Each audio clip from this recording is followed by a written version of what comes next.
What's up, everybody? One Fun Guy podcast live in the studio tonight with my guest, Nick from Big Nick's Catering. Nick, introduce yourself. Tell us a little bit about what you got going on. Marco, thank you so much for having me on. This is awesome. To all the fans, all the family, all the friends, all the followers. Big Nick live on the podcast tonight, not in the driveway.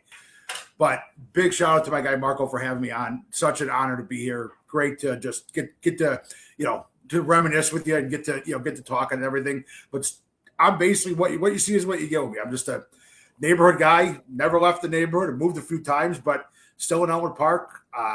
Family, friends, food. That's what I'm all about. So, Awesome. So let's get started on the journey. We'll kind of rewind it back. How did Big Nick's Catering come about? What gave you the idea that you wanted to turn this into a business and a livelihood, and all the support you have now? Where did that come from? The easy answer is the livelihood. I got two kids in private school, so that's always added expenses. Some of the kids are expensive, but it really came about. I was always the guy, you go to a friend's house for a barbecue. I was always just the kind of guy that just kind of shifted over and took over the grill as it was going. And then the idea came during COVID. Everybody was, we had a group of guys and we just said, okay, we'll quarantine together. Right. So we don't want to be in the house all day. So we'll cook. Who's going to come up with something else? And I just kept coming up with different things. Wings, right? Everybody wanted wings, but you didn't want to, eat fried wings so many times. It's like you get, bloated down or whatever. But so we would end up just I'd make wings. And every time, even when COVID ended, everyone's, hey, Nick, you come to the party tonight? Yeah, why don't you bring wings? Okay, yeah. Or what can I bring? I'll bring wings. And I had some very good friends that really pushed me to, hey, why don't you start a business like this? When you go to a party, the host doesn't want to cook, right? Because they want to be able to enjoy their party. And you have fresh food. You're using all local people. He goes, try it. Yeah, I mean, you never know. And it took off a little bit during COVID. And these last couple of years, it just boomed. We got into it realized that, not like the downright sales pitch, but when you want to actually enjoy your party and you're not cooking, but you're still getting that fresh food right off the grill to your guests, people love that. So, and we were able to have a lot of fun with it and be very creative with a lot of the stuff. I got really lucky with getting with some great, the guys over at International Meats and the guys at Batavia Distributing who reached out, and from day one, they treated me like I was their biggest customer. And I'm far from it. But they were able to set me up with business accounts and wholesale accounts when I didn't even have a business. So right. It's been great to grow with it. And the people that we use have grown with us, which is just awesome. And that's it. And I get to, without my family, my wife, my kids, Richie, no social media. Richie, as he's known throughout all the videos. But everybody from my brother, my nephew, Eddie, everybody jumps in to help. And that's what's great about being a neighborhood guy. Guys still support each other, which is awesome. Trying to surround myself with any haters. So everybody just wants you to succeed. Right. And that's really where it started. Was my friends would, hey, Nick, why don't you come over and cook? Watch this. And they would just encourage me and they would push me. And so I was able to, hey guys, I'm going to try this at your kid's birthday. Is that cool? And guys are like, yeah, we don't care. Whatever. Nothing like making spicy giardiniera wings at a 1-year-old birthday party. But stuff like that, when your friends support you and your family supports you, it makes it a lot easier. That's awesome. So just for the viewers that might be watching that don't know the backstory of us, Sure. When we say neighborhood kids, right? Elmwood Park and Galewood kind of are like peanut butter and jelly with Harlem Avenue in the middle, right? Yeah. So you have a neighborhood that kind of extended past Chicago, beyond a little bit to the west, which when I was, I think, 9 years old, we all switched over to the 773 area code and the 60707 zip code, which kind of married us, right?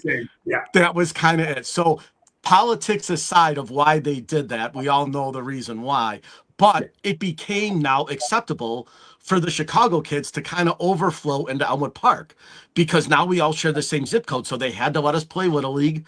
They had to let us play sports. They had to so Chicago and Elmwood Park kind of had this unique marriage of kids that were before Harlem Avenue kind of separated it, and then it was kind of like when they switched the zip codes, it kind of opened the floodgates, so to say. So a lot of the Chicago kids overflowed into Elmwood Park, and that's kind of how we all knew each other and got along with each other. So Yeah, that's how we all became friends. 'Cause we didn't go to a lot yeah. of us. We go to the same schools.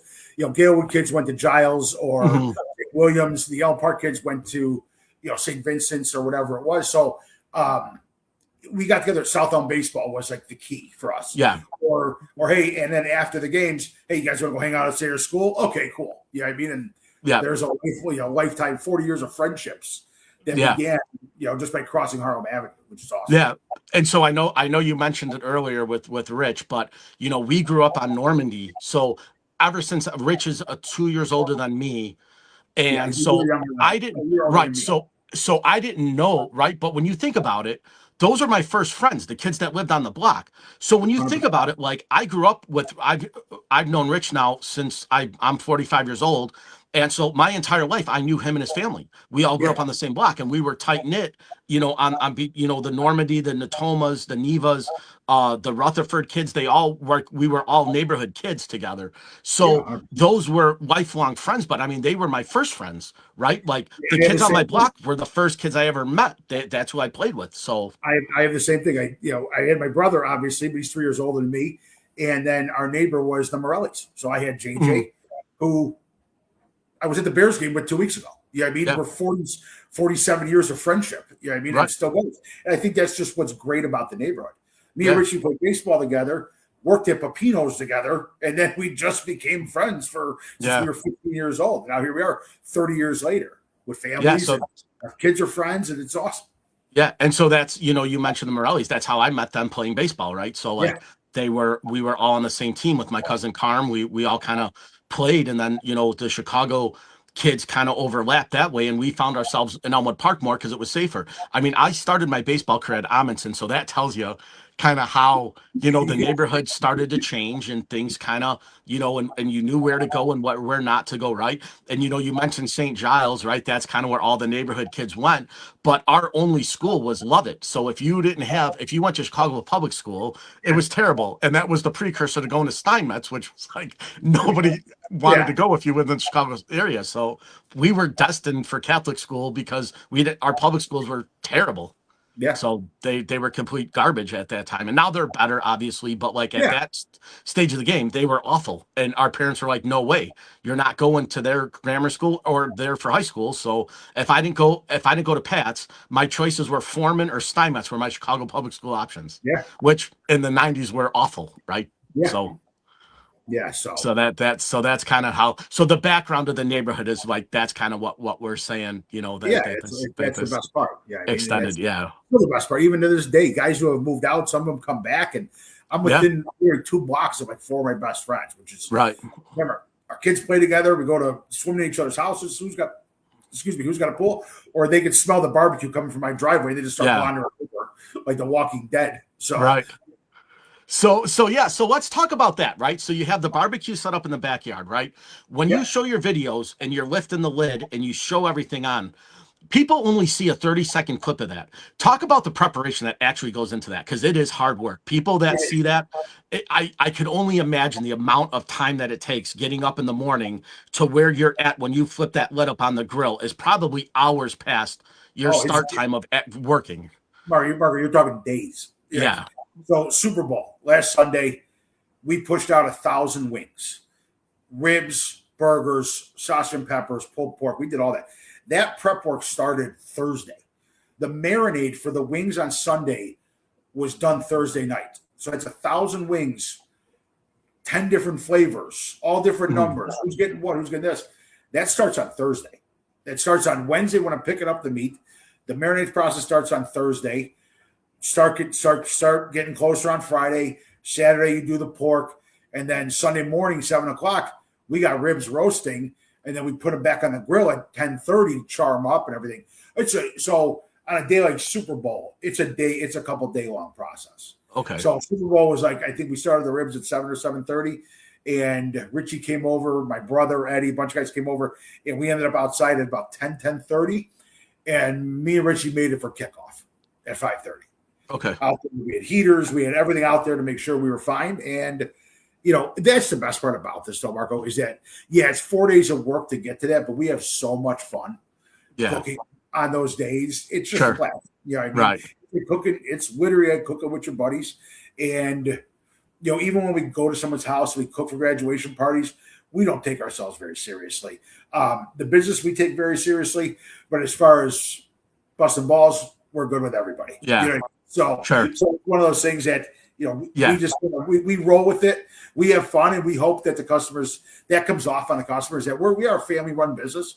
There's, I'll pull up, there's me, my wife, my daughter gets out of the car, and everyone's Right. loading stuff up and carrying stuff and bringing stuff in the house. So the process is long and tedious, but we have a blast with it. We really do. Sure. So now kind of explain your customer base, right? You said you have a lot of families that come to you for parties and stuff like that. How Sure. do you kind of organize that? Like who takes care of the business end so you're not double booking yourself or you're not, you forget, oh shit, I had this on a Saturday and now I got this and now I got to make twice as much. Who does that kind of stuff where Oh, you it's a kind of team. keep the calendar? Okay. It's a team effort. 100%. My wife. I wouldn't even know how to print Sure. out an invoice or do anything without her. Like I try to say, I'll do most of the grunt work for everything, but as far as organizations, getting everything ready, it's my wife, my son, my daughter. Everybody just kind of jumps in wherever they're needed. And that's the best part about having a family business. But as far as the organizational, no, that's 100% my wife. Okay. None of this is, none of this Right. is even happening Yeah. without her. So it's Sure. all. So now take us to the time when somebody places an order and they want a certain amount of stuff. How do you know what to order from your distributor? Do you have a certain set amount? Do I you do. order, is it so you order basically by the time somebody says we need 1,000 wings, you order 1,000 wings to make? Yeah, I'll Right. order. So everything's I have fresh and the everything's Yeah. Oh, 100%. Nothing's for okay. Right. nothing's Okay. frozen. Everything's made fresh. Or we get it. We'll get the fresh wings from the butcher, from the distributor, and then we bring them here. We start the marinating process, individually bagged per flavors, stuff like that. Start to finish. Yeah, I mean that's what we tell her. I need at least 48 hours, but for the bigger cooks, give us a couple weeks so we can make sure that we're not double booked. Mhm. And we've come across those things, and we figured out I bring more guys in to do extra cooking, stuff like that. Because I tell everybody, cooking's the easy part. Cooking's the easy part. When they get to the grill, I'm safe. I'm home. Right. Mhm. I've got my job is 95% done.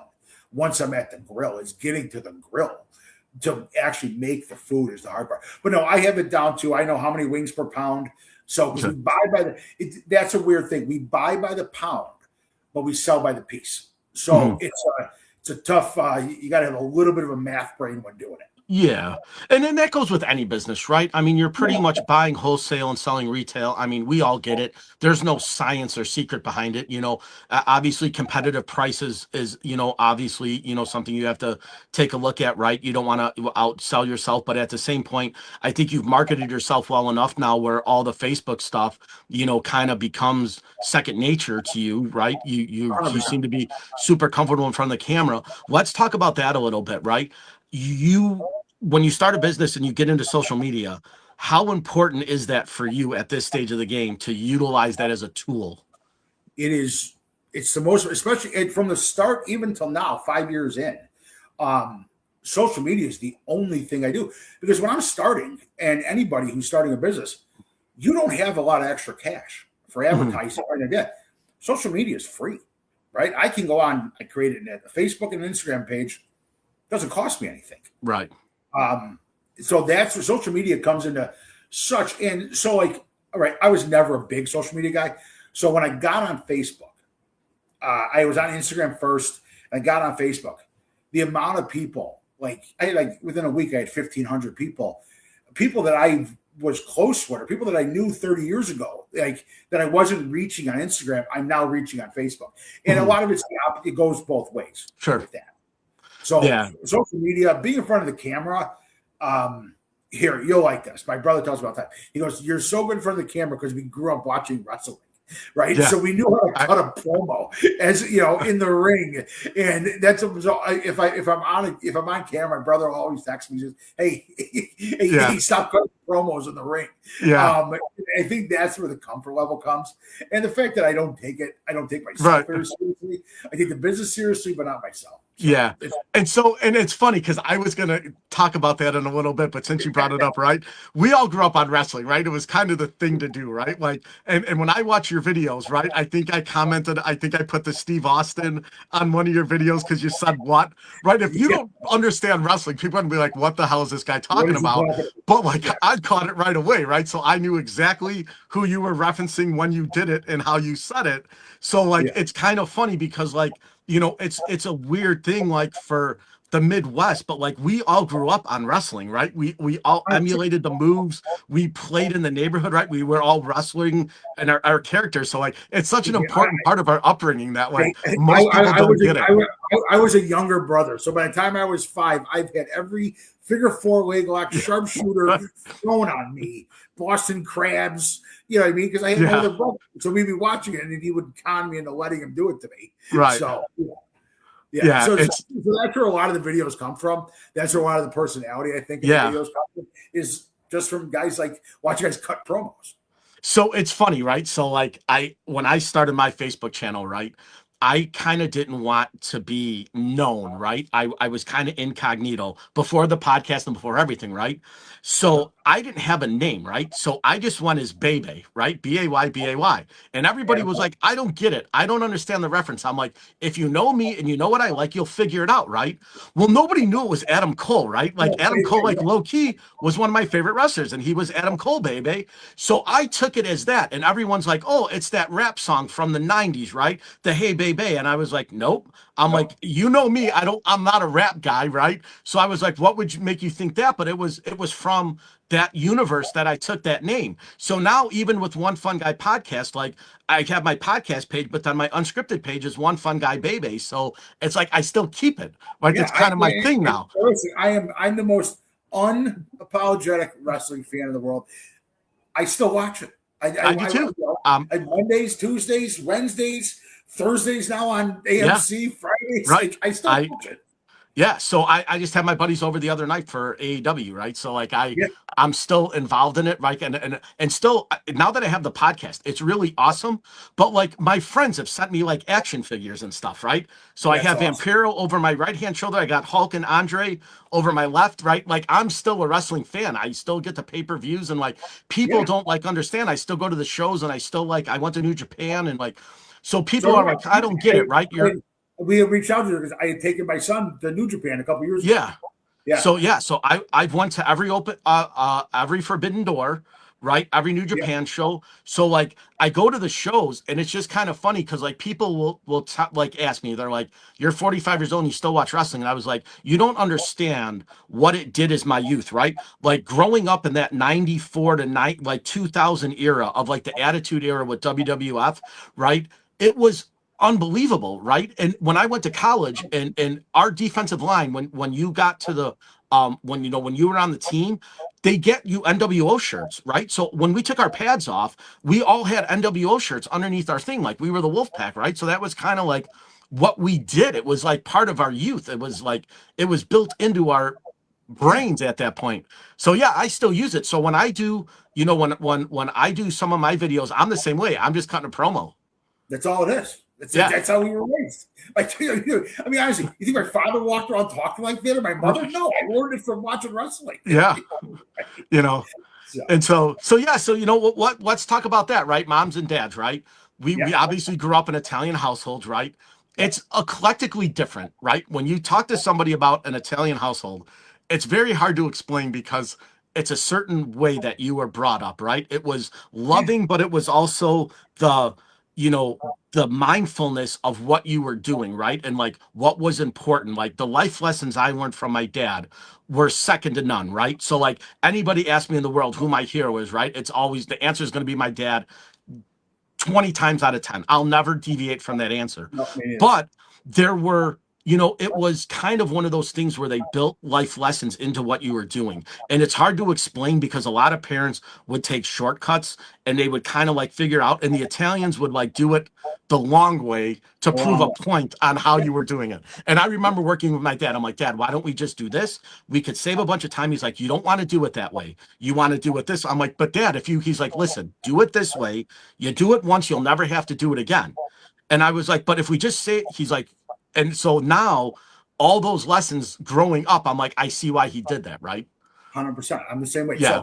So everyone thinks like I got into this because my dad was in the restaurant business. He had pieces of restaurants our whole life. So, Mhm. but he was the kind of guy that would go at 6 o'clock in the morning to open the restaurant, come back at 10 o'clock to coach our baseball game, and then go back to the restaurant. Right. So that's kind of where I think myself, yourself included. It's one of those things that you just grow up on hard work. So everyone's like, "Oh man, why are you doing all this? This is a pain because you got a decent job, blah blah blah." No, this is just what we do. We Mhm. work our asses off to provide for our family. That's the way I was raised. You're raised. I'm trying to raise my kids that way. A little harder in this day and age, Sure. with more stuff going on. But the roots are there. You know what I'm saying? Yeah. I heard something good a couple weeks ago. My brother just turned 50. He put out a post thanking everybody, and he said, now, we lost my dad years ago, but my mom is, thank heaven, still around. And she says she's in her 70s, can still guide me when I need it or ground me when I deserve it. You know what I mean? Mhm. And that's really a great way of growing up in an Italian household, Yeah. right? Because you never stop. It's still your home, right? Right. The Yeah. house your mom still lives in is still my house, my brother's house. Everyone's like, oh, your mom still lives there? Yeah, of course. She ain't going anywhere. Yeah. So, Yeah. but growing up in an Italian household, you can't be that. I really think it just sets the tone too for just putting in the work, not taking the shortcuts, like you said. Going the full. But listen, if you're going to do it, do it. If you're not going to go all the way, don't do it. Right. I mean, go find something else to do. I Yeah. mean, if you don't want to put in the work, and Yeah. that's tough. You try to get that across now to your kids. Yeah. And The young, like young yeah, absolutely. And like our dads grew up blue collar, right? We weren't rich by any stretch of the imagination. We never went without, which was awesome. But nope. my dad worked two jobs, right? So he always made enough to provide for us and send me to the better schools and like we talked about earlier and stuff like that. But like to give people watching an idea of this, like we were very, very blue collar families growing up. Our dads worked hard, they got their hands dirty. They kind of, now growing up in the neighborhood we did, we had a bunch of mobsters around us, right? We Yeah, had Dominic a kitty corner from us, right? Great Christmas presents. Me and the Arciero family next to us, Dante and Nick, we had the best Christmases because Dominic liked our dads and bought us the best stuff, right? But our dads always told us like you don't want to follow in that footstep. That's a bad life, right? That's what you don't want to get into. That's the easy way out, right? Becoming a mobster is the easy way out, right? But now we grew up with kids that did that, right? That like turned that route. But like sure. our family, like my dad always instilled, he's like, work hard, be ethical, don't take the easy way out because that to him was the easy way out, right? And so it was kind of like those were the life lessons that I learned growing up around those people in the neighborhood, right? Stay away from them. Don't be a part of them. At that point, Dominic was way older. He was in his 70s at that point. So was far away from a life of crime. He was just raising a family at that point. But I mean, all the stuff that he did, we all knew about. Sure. Yeah. Listen, So doesn't and I don't judge anybody, right? I didn't either. I got great friends from every aspect of the world. Hmm. You know what I mean? And that's why I judge them on their friendship Yep. and how they and again how they treat their family. Yeah. Right? If they're good fathers, good husbands, you know what I mean? Doesn't matter to me. Sure. Whatever you do, that's your business. You're gonna be a good friend to me, good to my kids, good to my family. Yeah. Yeah. Teach them. Yeah, that's exactly it. And then again too, to touch on, what you said a little bit earlier, with the family eclectic of the neighborhood growing up, right? Like we were saying like before we were on air, like none of us didn't become anything of ourselves, right? That's kind of the weird thing. You look at all the neighborhood kids, I don't know a single one that wasn't successful. And I No, think it was because of that, right? I yeah, don't think there's any it's one of us that failed in life. No, it was 100% because we grew up with. I had two working parents. You had two working parents. You grew up because you saw your parents work their ass off to provide for you. So when I started this business, not to swing it back around, but when I started this business, that was to provide for my kids. You know what I Mhm. mean? It's not for me to go take a lavish vacation or buy a big truck. No, it's to make sure my kids get the best education possible and to show them that your job's never done, right? Yeah. So if you start something and you own to something, your job's never done. If you own it and you love it, you'll always work. You know what I mean? Yeah. So I think that's a great thing to show the younger generations Yeah. of Absolutely. coming up now. Yeah, and Because I will say this. I do argue the other side of it too. Our parents, we grew up in the 80s and 90s, right? But our parents had the philosophy, you work hard, you get a job, you work for somebody else. The one thing I wish my parents would have said differently is focus on being your own boss, becoming your own, doing your own thing, right? My oh, dad always told me, get a city job, get a municipal job, get a pension, get out, right? Retire and be done with it, right? At 16 years old, I wish my dad would have said, listen, focus on a business, grow a business, be your own boss, right? We didn't have that mentality. And I think that's the one great thing that kids nowadays have is because you can tell them be self-sufficient, right? Be your own boss, work for yourself. You can create the world you want to live in, right? And that's what I give you the most kudos for. Because when you're your own boss, you make your own rules. You set your own hours. You make your own schedule. You don't answer to anybody, right? I can't do that. My boss tells me to go somewhere, I got to go, right? It's not like I yeah, get a chance to, say, hey, listen, I think I want Thursday off, right? I got stuff going on. I don't give a shit. Be here, right? Unless you got schedule sick says we time or go. you get comp time, you're out, right? But being your own boss, you're allowed to do that. And that's, I think, one of the like better lessons learned in life that like you can't teach that unless you're there. So that's kudos to you for doing Yeah, that, so, because so it took 40 years to get there, though. You know what I that's mean? it, right? And, Yeah. that's the point. It's that you just never stop. Yeah. And I think that's where you say people from our neighborhood are success stories. They really are. I know a ton of guys who are, super successful who came from Right. nothing. But even for guys who were single, comes from single mothers or broken homes Yeah. that just knew. But that's the other thing. Going back to the neighborhood, when 80s and 90s, you were raised by your block, right? You Yeah. said it earlier. You were raised on Normandy. So you were raised by the McCarters and Petromalas, everybody else. Yeah. Because if your mom and dad were at work or they were busy, well, okay, there's Marco. We see him. He's Yeah. good. You know what I Right. mean? And that's the same thing, in my neighborhood too. It's like you got raised by kind of everybody around Yeah. you, which is just Yeah, awesome. which is, and it was cool because we were on the early numbers of the 1800 block, right? So I was 1804, they were Yeah, 1836, 1838. So when we played base, like we played four corners, right? So that was yeah, right. So when my mom called us in, we always had an extra 20 minutes because they had to make it to the middle of the block where I was right there. So I'd be like, all right, 5 more minutes, 5 more minutes, 5 more minutes. Well, we all kept telling our parents 5 more minutes, but 5 more minutes was easy for me because I had to walk 2 steps. They had to walk down the block. So it was always kind of fun when we were doing that. It was yeah. always, Yeah, that's the best. yeah. It's awesome to have such great childhood memories. It Oh, really they're is. the best. And back to like the South Elm thing. So I did. If you've seen the videos, I do a lot of the Bears games. Right, that's Mhm. the BBTG they call it, the Big Boy Tailgate. Everyone's like, oh, how do you get that? But those are for guys I grew up with. It just so happened Right. to invite me, and then that steamrolled into a couple different things. And then it steamrolled into every year we're doing game one, and Nick, you pick the menu. You know what I mean? Because Mhm. everyone knows the Bears. You got those little grills, everything. I said, guys, I'm doing this on the side. Right. I'm doing this as a job. I said, I'll just bring the big grills with. You know Yeah. what I mean? We'll show out in the South lot. But those are all guys I've known for 40 years. Yeah. It's the Wellies, the Healy's, the Ponzios. It's awesome. Those are all guys I've known for 40 years that just want to help support me too. Yeah. And they want to go down there, have fun, and not have to cook. So it Right. works out for everybody. Yeah. And it's crazy because like, as far as like cooking goes, right? You and Ponzio are the two, right? Did anybody else get into the Michael, I'm talking about cooking? Anthony. Yeah, Yeah, right. Anthony was Yeah, but my Michael boss became the chef, right? And then obviously the Braglias, right? They with got Maria's. Maria's, Yeah. but other than that, is there anybody else that that went into that kind of No, can you think no. of anybody? I can't either. No, my dear friend, rest his soul, Mark Sokola, who had Armin's. He passed away a few years ago, but Mark was the only other one. Yeah, right. He was like Maurice. He was born into it, and he loved it. And then, but so Yeah. No, because it's a tough business. My dad said it Right. for years. He was in the restaurant business, and guys would Yeah. come talk to him, about getting in the restaurant business. You tell them go find something else to do because Yeah. it sucks. It's rough. Yeah, I mean, Yeah, it's rough. but every job's rough, right? Like you say Every that, but job. it's like, Yeah, it's one of those things where it's the months that are good make up for the months that are bad, right? So that's 100%. kind of, And everybody's going into the slow times. Everyone's like, "Oh, what about your business?" I go, "I dip with the rest of right. the restaurants." So Yeah. right now, February, March, thank God for Super Bowl, and then we pick back up around March Madness.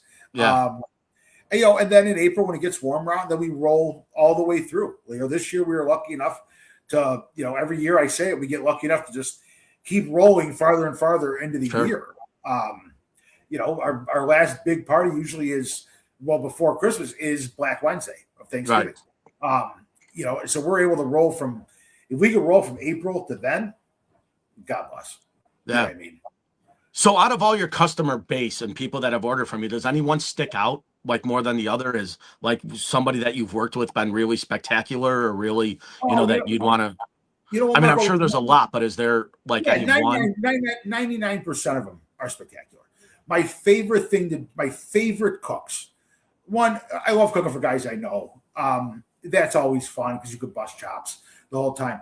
But we do some great charity cooks, which Okay. we don't make money on. We donate everything, but in a selfish sense, it gives us a ton of exposure. Mhm. Um, we support the Chad Tough Foundation, which is tied in with Team Owen. That's to fight childhood brain cancer, DIPG. We had some close family friends who's lost children to that. Right? It's a death sentence. But I've made so many friends with helping out with these charities. Team Mhm. Owen Turner, I worked with Team Owen. They got me in with Chad Tough, which was the bigger one. I do it last Friday. Did a ton of stuff for Misericordia. Okay. Listen, I tell everybody. What else? WSSRA out of Franklin Park. Opportunity Knox in River Forest. Those are all companies I work with. Like here, take them for instance. I did Opportunity Knox for years, and then last year, Mike Carmody calls me. Hey, now I've been donating food and cooks and everything to them for years. Hey, you Mhm. want to cater my wedding? So that's just like, I love your Right. food. You're a great guy. I want to pay you back, right? Sure. For all the help you do with charities. Same thing with with Chad Tough and Team Owen. So, and I'm not trying to be a schmooze or corny about it. Truly, my favorite cooks um, are the charity cooks Okay. because one, and it's myself and Richie. We put ourselves to a higher when we're doing something like that. We put ourselves at a higher, basically a higher Mhm. level of cook because one, this is most of the time you're dealing with some rough situations that these organizations are making into fantastic Mhm. organizations and raising tons of money. So if we can, I said it last week when I was cooking for Misericordia.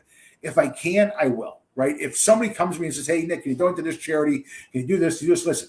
There's times a year I can. There's times a year I can't. I am a very, very small business. But if I can, I will. And there's a lot of them that, that I really keep to heart, that I'll do no matter what. So it's one of those. And then when I first started, I used to have new customer Saturday. Is anytime I got a new customer was my favorite. Was my favorite cooking. Yeah. New customer Saturday because that new Sure. customer turns into hopefully 10 new customers, right? Because Right. if I'm going to a party and I'm cooking for somebody that I've only met once or they've never had my food, but they got recommended, who knows who else is going to be there. And that's where most of the business comes from. Is, Mhm. hey, I had your food at so-and-so's graduation party, or I had your food at this cookout, stuff like that. Can you send me a menu? Can you, here's a website. We got a new website now, bignickscatering.com. So everything's on there now, which I never thought I'd get to this point, Marco. Right. Sure. I thought I'd make a couple $100, take the kids out to dinner, you know what I mean, a month, and give me something to do because it Sure. started when the kids were little, I coached everything, right? I wanted to Mhm. coach my I coached everything.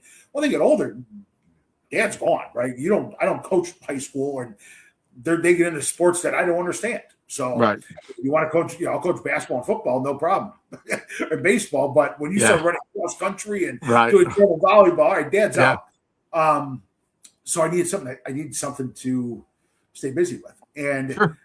the best part is just when I walk in the house from grilling and my daughter's packing up an order, my son's printing out an invoice, and my wife's wrapping everything, getting everything ready, that's the whole point of it. And that's what's Mhm. great about it, is that I truly am able to encompass my family with it. Yeah, absolutely. So now that you've have an established business, where do you want it to go? Like, where do you want it to grow into like this massive catering business? Do you want to stay small? What's the thought process behind it? It's a tough question, Mark, and I get asked it a lot. I don't necessarily would I love to have a restaurant and a bar and be able to serve my food and have a place to do it. Yes. Um, that's a comes a massive amount of risk. Now, and the feeling is when you get too big, you're gonna lose some of what I've created. Right. I have the recipes, I have everything, but it's still me. I'm Mhm. excuse me, I'm still the one putting down, making sure every wing is marinated properly, making sure, obviously me and Richie, making sure make sure everything is fixed up right. And, I'd love to get bigger, of course. That's always the goal. What I'd like to be able to do is kind of just take this with me wherever I go. You know what Okay. I'm saying? And have something that my daughter can fall back on, my son can fall back on. Sure. Not listen. I want the kids and the younger generation to do better, right? I Right. don't I don't want you I don't want you up at 4 a.m. pulling pulled pork out of the oven. You know what I mean? Do better, but I wanted something, and it's really I just wanted to stand for something. To be Right. honest, to be able to stand for okay, this guy worked his ass off to get here. But it's everyone says, well, when are you going to retire? You going to do this? I have no idea. Yeah, I mean, Yeah, my that's kids are 18 and 14. I don't. I'm not going right. anywhere. But eventually, I'd like to go. Like, do I think this has a market? Yeah, this has a market in a lot of other places. But Mhm. people got to work. You know what I mean? Like, you can tell me this wouldn't take off in the higher suburbs of Florida or in. That's the other thing. I got people in Utah, who reach out all the time. They're like, Yeah. they got family here. They come in and we got to have big necks. But you're in Park City. Yeah, I Right. mean, this would kill out here. I go, I have no idea. I've never been there. You know what I Right. mean? So it's definitely something that I think can go on the road, essentially. Okay. We could hopefully set it up in other spots. But again, it just has to be something I'm able to oversee and to Right. be able to still, it's hard, but I still want to be able to touch everything and Yeah. shake every customer's hand and make sure that they're good and follow up with every customer and, kind of oversee not oversee it, but still do all the cooking. Sure. Yeah, if I can duplicate myself or clone myself, maybe, but, it is. It's one of those things. I'm not putting any pressure on myself to just continuously build up and build up and build up. The Mhm. goal is to obviously keep building. The goal is to also help other people. I do a ton of stuff for the charities that I talk about. The goal is to get that to be more steady. You know what I mean? Okay. Stuff that we can always keep donations or keep going with other stuff like that to keep helping other people. And that's the best part about it. So Sure. again, where are the goals? The goals are I don't know, Marco. Right. Yeah, that's it, right. The goals are to cook this weekend. Yeah. Make some good sausage and peppers. Maybe steal a piece off the grill. Right. So it's tough. It's a tough question. Sure. Yeah. Now I saw, you have the merchandise, right? You got the hoodies and Yeah. the hats and stuff. Where could people find that at if they want to help out and support So the every time I do it, I make sure that I don't make money on the merch. Right, any proceeds I make, I donate back to the charity. Okay. We got another one coming up. So I just launched a website, and I'm working with the guys who are just awesome, the Shaker family, who own Shaker Advertising in Oak Park. They had their guys build out my website for me, Okay. which is awesome. So the next step is to sit down with them and how do I get a shop on the website to Okay. where I'm not because literally the last couple of years, like I'm scouring Amazon for black hoodies. And I'm running them over to the guy who I know used to print the T-shirts at Armin's Yeah. to print all these sweatshirts for me. And you know what I mean? I need to streamline the process more. Sure.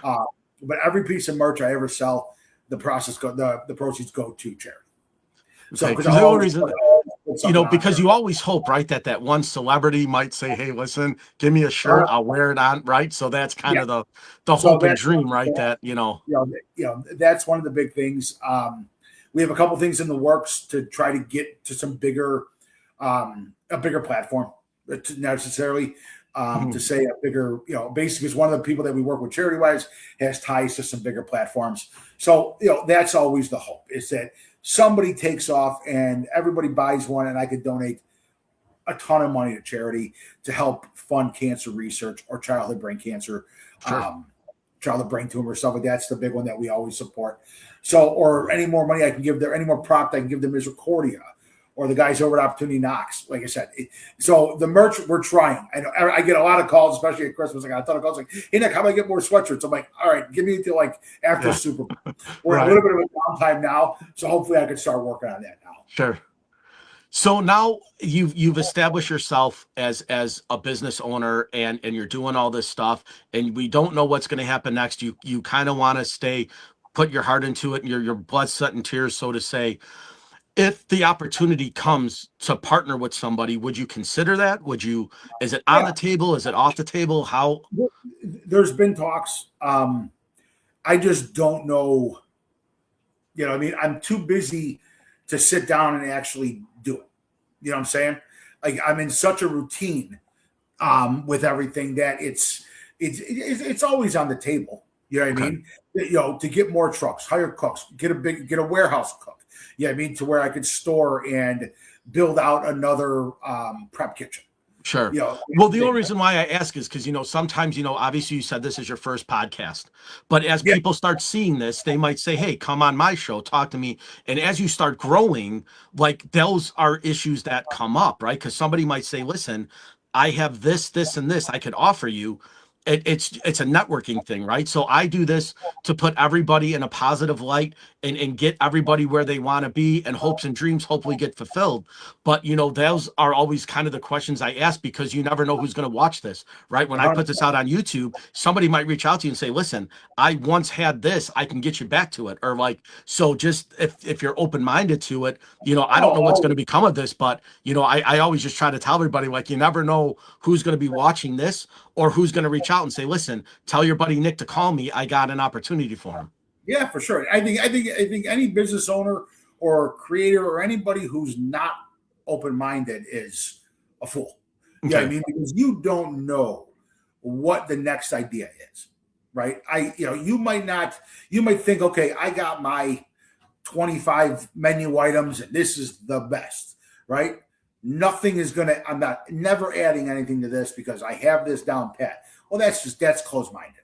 Um, there's no point in doing this if you're going to be closed-minded about it, because you've got to be able to. I started the South Marco with 3 flavors of wings and Right.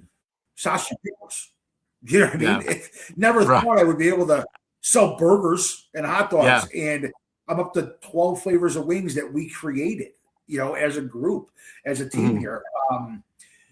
Those are some of my favorite cooks too. Is I used to do Taste Test Saturday. I'd invite all my buddies over.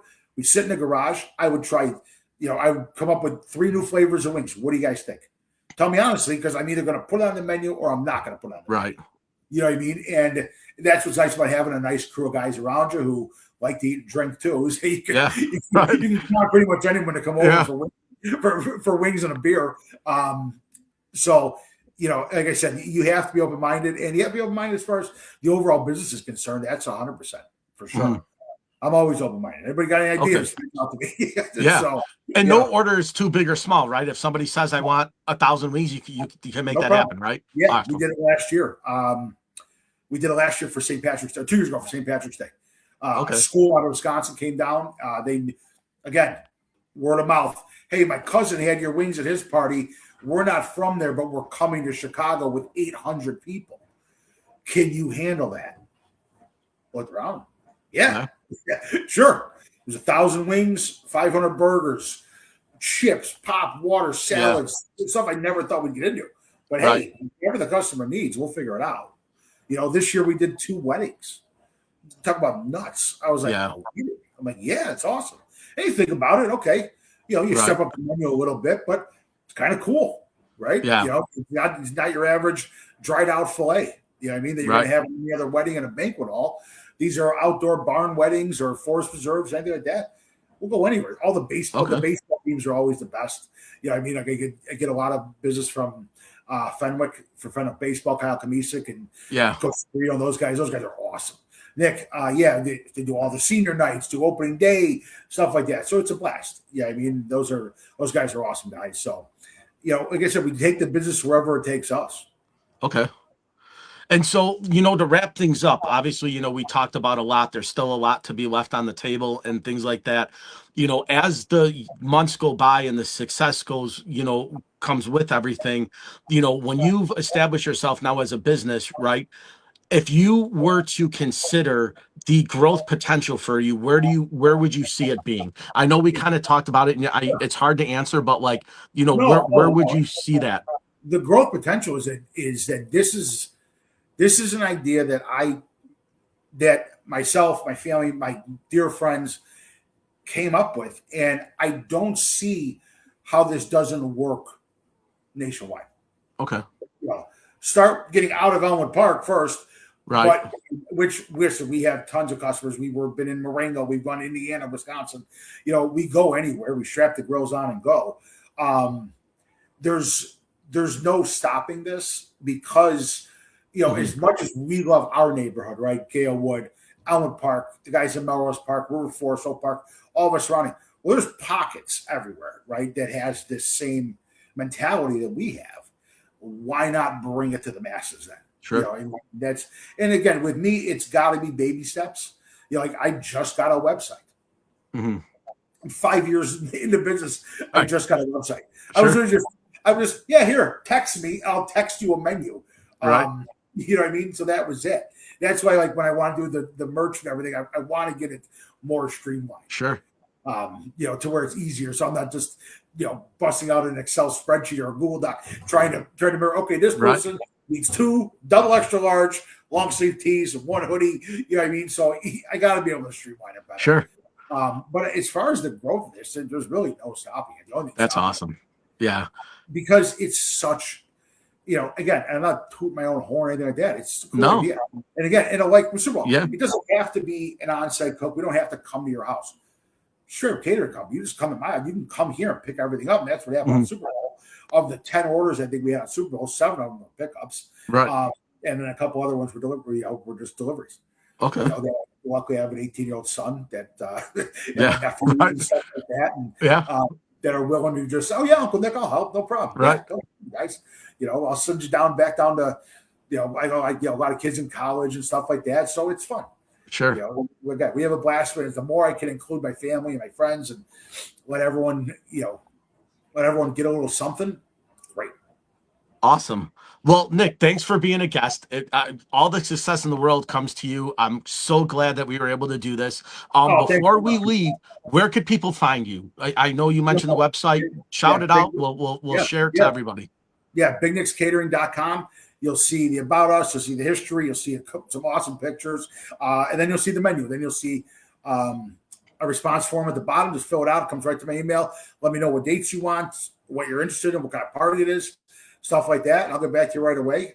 Give me a day if I don't get it. Instagram, Facebook, TikTok. You can find most of my stuff on Instagram and Facebook. TikTok, I'm trying to figure it out. I don't know. Well, everyone is. There's no rhyme or reason to it. I have a 14-year-old daughter that knows way more than I do. Absolutely. So she helps out with that. She's my tech girl. So, but yeah, it's just and if I could just say a huge thank you, right? I never thought this would make it. I never thought we would come this way with this. It's a thank you to you for having me, but thank you to everybody, for all the customers and the positive feedback that we get. It's just awesome. It kind of warms my heart a little bit. I'm off to college next year and stuff, so I want him to get he's seen this now grow from he was in 7th grade to now he's going to college, and we've gone from there to there. So right. Yeah. So, Nick, thanks again for being a guest. I wish you all the best in the future. We'll continue on with this, right? Maybe in a few months down the road when everything gets settled and maybe we'll do a live one together. I'll come out by you and we'll grill together and we'll do it live. Yeah. Sounds good. All right. Thanks so much, Marco. All right, guys. Well, on the One Fun Guy podcast, Dick was a great guest. I appreciate taking his time. Big Nick's Catering, guys. I'll link everything in the description for him on this episode. It'll be up on YouTube in a little bit. So follow me on YouTube. I'm One Fun Guy podcast. The link is at the bottom of the page. It's been scrolling the entire time. So if you guys can subscribe to my channel, I would greatly appreciate that. Nick, thanks again for being a guest, and we'll see you soon. All right. Thanks, Marco. All right. Take care, everybody.